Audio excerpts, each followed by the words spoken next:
দিনটা ছিল ২৭শে নভেম্বর, এই সিজনের পিক ডে। আর আমার পুকলুসোনার প্রথমবার বিয়েবাড়িতে কাজে আসা। আর এইবার আমার সাথে ছিল শম্পা। আজকে আমি যাকে সাজাতে যাচ্ছি তার নাম তৃষা।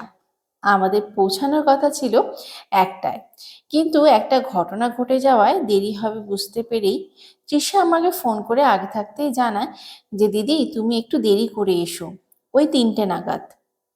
তো আমি সেই কথা মতন যাই, আর যাওয়ার পরে একটু হাতে টাইম ছিল বলে ওকে একটু ঘুম পাড়িয়ে দিয়ে শুয়ে দিই। এরপরেই তৃষা আসে দৌড়ে দৌড়ে, আর আমাকে বলতে থাকে ওর কেন এত দেরি হলো।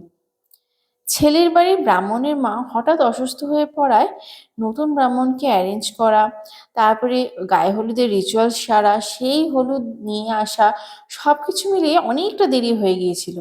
আর মেয়ের বাড়িতে তো রিচুয়ালসের অভাব থাকে না, প্রচুর রিচুয়ালস, তো সব কিছু মিলিয়ে তৃষা ভীষণ টেনশনে পড়ে গিয়েছিল। তো যাই হোক, আমি আর দেরি না করে চটপট ওকে শাড়িটা পরিয়ে দিই। আর যথারীতি আমার সকল ব্রাইডদের মতন ওর থেকেও শুনে নিই যে ও কিরকম কি সাজতে চায়। আমাকে একটু বলো। আমি চাইছি সাবেকি একটা লুকস থাকবে, বেশ চুলটা এরকমভাবে পেতে, মানে পেতে একটা বড় করে একটা খোপা একটা থাকবে, বেশ ফুল লাগানো। আর আই মেকআপটা আমি চাই একটু চোখটা চোখটা টানা টানা হবে।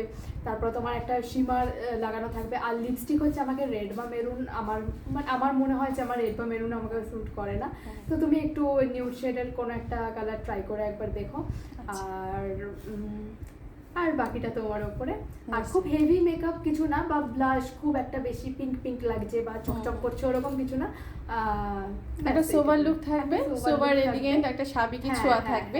আর কলকাটা কি তুমি কি গালে করতে চাইছো না? শুধু কলকাটা গালে না, শুধু কপালে থাকবে বেশ। হ্যাঁ আচ্ছা, এবার সিম্পল ডিজাইনের মধ্যেই থাকবে। এবার বাকিটা তোমার ইচ্ছা। ঠিক আছে, চলো, তুমি আমার উপর ভরসা করেছো, তো দেখি সেই ভরসার মান আমি অবশ্যই রাখবো। তোমার পছন্দের মতন লুকস আমি করতে পারি কিনা দেখছি, ঠিক আছে? তোমার কাজ আমার ভীষণ ভালো লাগে, আমি দেখেওছি তোমার কাজ ফেসবুকে, তো আর কিছু বলার নেই। এবার বাকিটা তোমার উপরে, আমি জানি, আশা করি খুব ভালো হবে। একদম একদম, খুব সুন্দরভাবে আজকে তোমাকে সাজাবো। চলো আমরা শুরু করে দিই। হ্যাঁ ঠিক আছে। তৃষার ফেসে যেহেতু ডার্ক সার্কেল ছিল, তাই সেটা হাইড করার জন্য কারেক্টিং করে নিই।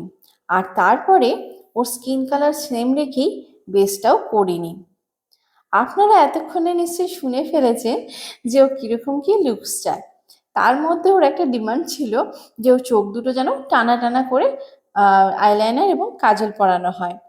তো সেই হিসেব মতন আমার একটা পছন্দের আই মেকআপ, যেটা আমি ব্রাইডালে করেই থাকি, ব্রাউন আর গোল্ডেন কম্বিনেশন করে আমি একটা আই মেকআপ করি এবং তার সাথে টানা করে আইলাইনার এবং কাজল পরিয়ে দিই, যেটা কিন্তু তৃষাকে ভীষণ সুন্দর লাগছিল। তো তারপরে আমি একে একে লিপস্টিক এবং কলকা, যেটা না করলেই অসম্পূর্ণ হয়ে যায় ব্রাইডাল মেকআপ, তো সেটা করে নিই এবং তারপরে গয়নাও একে একে পরিয়ে নিয়ে বধূর সাজে আমি সাজিয়ে তুলি। তৃষা সাজতে সাজতে আমাকে একটা প্রশ্ন করেছিল যে দিদি আমাকে কনের সাজে ভালো লাগবে তো? আমি কিন্তু কখনোই চন্দন বা এরকম টানটানা কাজল আইলাইনার কখনোই পরিনি, তো তুমি আমাকে সুন্দর করে সাজিয়ে দিও। তা আমি তখন বলেছিলাম যে সবার লাস্টে কিন্তু আমি তোমার থেকে এই প্রশ্নের উত্তরটা তোমার মুখ থেকেই জানবো যে তোমাকে কনের সাজে ভালো লাগছে কিনা। চলুন আপনারাও শুনে নিন এবং আপনারাও জানাবেন তৃষাকে কেমন লাগছে। আমি দিদিকে বলেছিলাম যে আমার একদম মেকআপটা খুব সিম্পল হবে, যাতে ন্যাচারাল লাগে দেখতে। তো দিদি আর লিপস্টিকটা নিউড শেডের হবে, কারণ লাল আর মেরুন আমার তো আমাকে সবাই এখানে আমার নিজের সেজে খুব ভালো লাগছে। আর এখানে সবাই যারা আছে সবাই বলছে ভালো হয়েছে।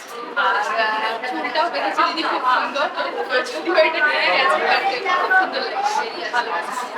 আর আমি রিসেপশনের জন্য দিদিকে বুক করেছি, তো আশা করি ভালো একটা রেজাল্ট।